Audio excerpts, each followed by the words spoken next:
Hello students, welcome back to the biology class. So in the last class we continued the chapter 12 and that is biotechnology and its application, and we understood one more important contribution into the field of agriculture, and that is the production of pest resistant plants or the pest resistant crops for us. We learned in the last class that there are many nematodes which are found in the soil, and many of them are disease causing or they are pathogenic. In the case of plants, they parasitize the plants. For example, we learned the example of tobacco, which is parasitizes by Meloidae gynae incognitia. We also learned that nematodes not just parasitize the plants, they also parasitize the other animals including humans also. We learned that whenever this Meloidae gynae incognitia parasitizes the plants, it makes a contact with the root system of, for example, tobacco plants. Once it makes the contact, it starts the infection into the roots of the tobacco plants, and thus, as we already have learned, that the root system once get infected, then obviously the health of the plant is going to deteriorate, and this causes the great reduction in the yield of the tobacco plant. So Fire and Milo in 1998 were the two scientists who coined this novel strategy of RNA interference.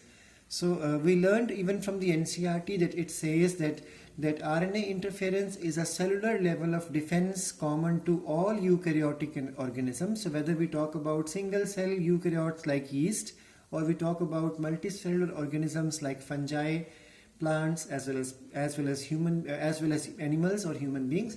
So in all these organisms, cellular level of defense is present, and one of that level of defense is the RNA interference, in which the silencing of the messenger RNA takes place, and because of which the infection does not occur. We all know that we have learned through the central dogma that the mRNA is produced because of the DNA, and mRNA give rises to protein, and then the proteins are responsible for infection or symptoms to appear. So we learned in the last class that if the messenger RNA is made to undergo inactivated or is made silenced, then there will not be any infection by the parasites or so.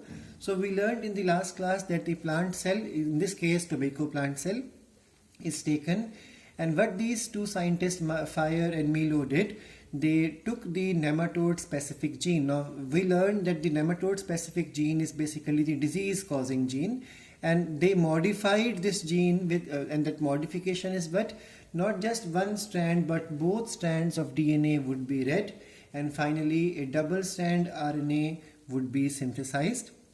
So we learned that the nematode specific gene was introduced into the plant cell with the help of the Agrobacterium tumefaciens, or we can even use the gene gun or biolistic. And once this gene gets incorporated into the plant cell, now it will cause the formation of double strand RNA. That means both sense and antisense RNA will join to form, being complementary, join to form double strand RNA. And we learned that this double stranded RNA, once the infection starts, once the nematode attacks the plant root system, this double strand RNA will initiate the RNA interference concept. So once the RNA interference starts, this double strand RNA will undergo breakage with the help of RNase enzyme, which is a dicer enzyme, and this breaks the double stranded RNAs into small interfering RNAs, which is written as siRNAs.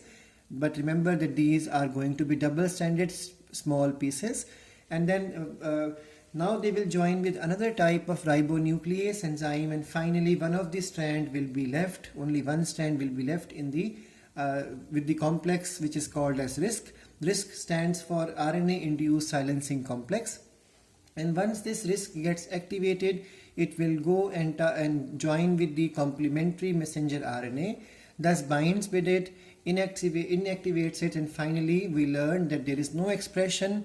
Because there is no expression, no infection will take place in the plants. We also learned about the advantages and disadvantages of the genetically modified crops. We learned in the last class that the advantages are many. For example, reduction on the dependence on chemicals like fertilizers as well as pesticides. We also learned that these plants become tolerant towards the abiotic stress conditions like heat, cold, drought, etc. We also learned that one of the other advantages is the reduced post-harvest loss. The example we learned in the previous class was the Flavor Sarv tomato variety. And these plants also become nutritionally more fortified. We learned the example of vitamin A enriched golden rice.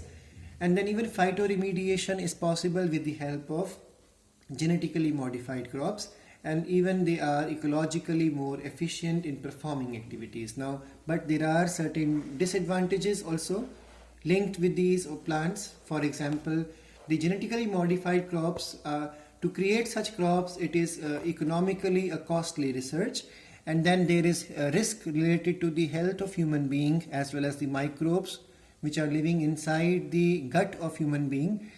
We also have some concerns regarding the non-concerned organisms also getting affected.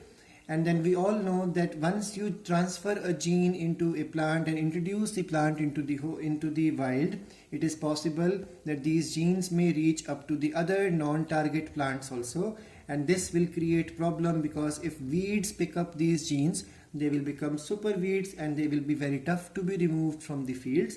So these are many advantages as well as disadvantages which we covered in the last class.